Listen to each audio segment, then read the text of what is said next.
자, 반갑습니다. 안녕하세요. 저번 시간에 우리 자기소개서 변경과 관련된 내용을 전달해 드렸습니다. 다시 인사드릴게요. 이투센서 목동의 입시센터장 송상윤입니다. 반갑습니다. 자, 오늘도 보시면 아시겠지만 저희 엔서 목동 스튜디오에서 여러분들에게 또 도움을 드리고자 오늘 이 자리에 앉았습니다. 자, 오늘은 자율문항, 대학 자율문항에 대한 내용을 가지고 여러분들 찾아뵙습니다. 전년도까지는 4번 항목에 배치가 되어 있었는데 올해는 공통문항이 1, 2번이기 때문에 3번 문항에 배치를 했습니다. 자, 먼저 이 자료를 보시면 공통문항 1, 2번만 있는 학교가 있고요. 그러니까 3번이 없는 학교, 그 다음에 아예 자소서가 없는 학교를 한번 정리를 해봤습니다.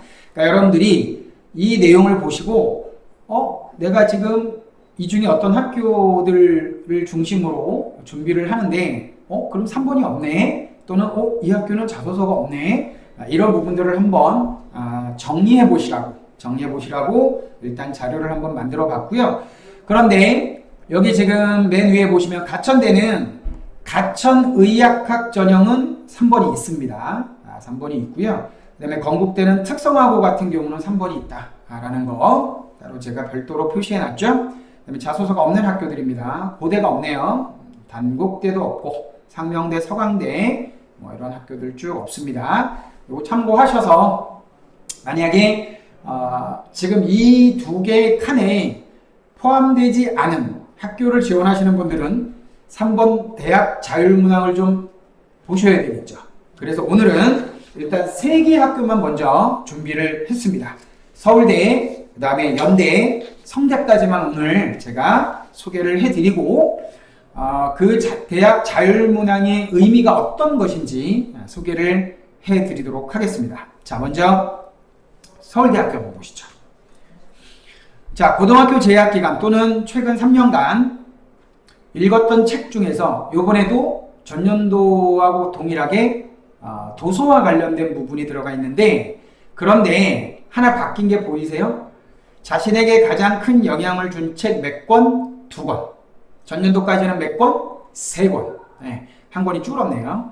2권을 선정하고 그 이유를 기술하여 주십시오 라고 되어 있습니다. 띄어쓰기 포함해서 800자인데, 자, 여기서 굉장히 친절한 설명이 하나가 덧붙었어요. 붙임이 있죠? 여기 선정 이유는 각 도서별로 띄어쓰기를 포함하여 400자 이내로 작성을 해라 라고 되어 있습니다. 선정 이유는. 그러니까 절반 정도 이내까지는 선정 이유를 써도 괜찮다. 자, 근데 그게 중요한 게 아니고, 물론 중요하죠. 중요한데 그거보다 2번 항목에서 가장 중요한 건 바로 아랫줄입니다. 선정 이유는 단순한 내용 요약이나 감상이 아니라 읽게 된 계기, 책에 대한 평가, 자신에게 준 영향을 중심으로 기술해라. 자, 이 빨간색이 평가 기준이라고 보시면 되겠죠. 왜 이 책을 읽게 되었느냐, 그 다음에 책에 대한 평가, 그 다음에 자신에게 준 영향입니다. 자, 우리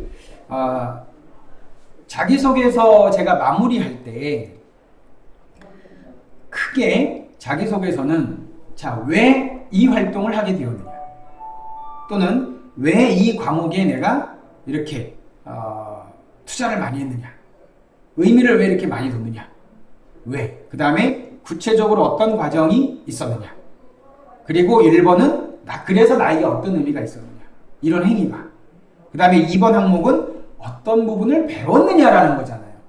자, 서울대 마지막에 보시면 자신에게 준 영향입니다. 자, 근데 이렇게 생각하실 수 있을 것 같아요. 반드시 내가 지원하고자 하는 학과와 관련된 책이어야 하느냐라는 의문을 제기할 수 있잖아요. 물론 그러면 아무래도 좋겠죠. 그래서 내가 이런 쪽의 진로를 생각하게 됐고, 그래서 나는 이 대학에 이런 과에 지망하게 됐고, 이런 스토리 안에서 나한테 이 책이, 이 도서가 영향을 줬다라고 하는 어떤 흐름이라면 긍정적이겠죠. 근데 뭐 꼭 반드시 진로 또는 전공과 관련된 책이 아니어도 중요한 건 이 학생이 자신의 진로뿐만이 아니라 여러 두루 면에서 어떤 지적 호기심, 지적 관심, 그래서 어떤 태도를 보이고, 그래서 어떤 생각을 하게 됐고, 그래서 어느 정도 성장을 했고, 뭐 이런 부분들이 더 의미 있는 평가의 기준이라고 저는 생각을 해요. 근데 이왕이면 혹시 여러분들의 학생부에 여러분들의 전공과 관련된 책 중에서 본인에게 의미가 있었던 그런 게 있으면 가장 좋겠죠. 네. 그런 부분이 서울대의 핵심이라고 보시면 될 것 같습니다. 자, 두 번째 연세대학교를 보겠습니다. 갑자기 좀 많이 복잡해진 게 없어진 것 같죠? 느낌상. 자, 해당 모집 단위에 지원하게 된 동기. 왜 지원하게 됐느냐? 그 다음에 지원하기 위해 노력한 과정을 구체적으로 기술하시오라고 되어 있습니다. 가장 예전 포함해서 가장 뭐 일반적인 내용이 아닐까 싶습니다. 근데 보통 일반적인 이 자율문항의 핵심은 지원 동기와 대학에 들어와서 학업 계획, 이 부분이 가장 일반적인 패턴이라고 보시면 될 것 같은데, 여기서는 학업 계획보다는 지원 동기와 그래서 지원하기 위해서 어떤 노력을 했느냐, 그 과정을 구체적으로 기술하랍니다. 그러니까 이 800자 이내이기 때문에 생각보다 글자 수가 아주 많이 여유롭지 않으실 거예요. 그냥 띄어쓰기 포함하면 원고지 4장 분량이거든요. 200자 원고지. 그럼 띄어쓰기 포함해서 800자? 이거 기획 없이 쓰시면, 구성 없이 쓰시면 그냥 뭐 과정 얘기하다가 끝나버릴 수도 있다는 얘기예요.